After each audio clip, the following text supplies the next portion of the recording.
So Scott, his claim to well-deserved digital forensics fame is the photos.sqlite queries that he does for iOS devices. And if you're not familiar with it, the photos.sqlite database has a ton of information about all the images, media that reside in these iOS devices. Okay, Yes. some of the most useful features of looking at this type of photo, not type, but this database, it's, for example, determining the provenance of media. Provenance meaning where it came from.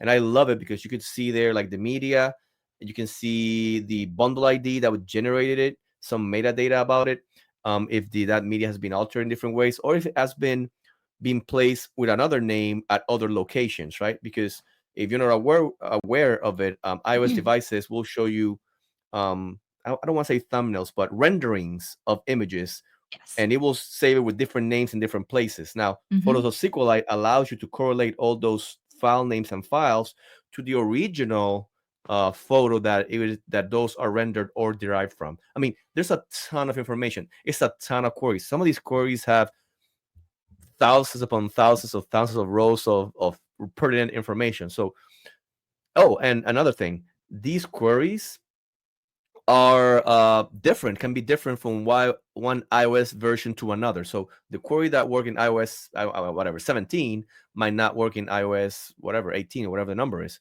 So Scott has gone and done all that research for you. So instead of you having to run each query by hand, and by hand I mean, okay, what iOS device do I have? Oh, iOS whatever. Okay, take that database out. Look for the Hmm. query. Open a SQLite browser tool, run the query, look at the he to avoid that, he coded that all in the leaps in iLeap, and it's a ton of work. And not only did he code that, and obviously with the leaps, it takes into account the iOS version that you have on your extraction, so you don't have to do that. You just run it and you're good to go. He also made it Lava compliant, and that means that whenever we release, soonish, we release the Lava viewing, program that we're working on, you will be able to look at all the photos SQLite within Lava, and which is way faster than the HTML reports. And if you have a lot of data that crashes your browser, it's not gonna crash Lava. Lava is made to be able to process large amounts of data.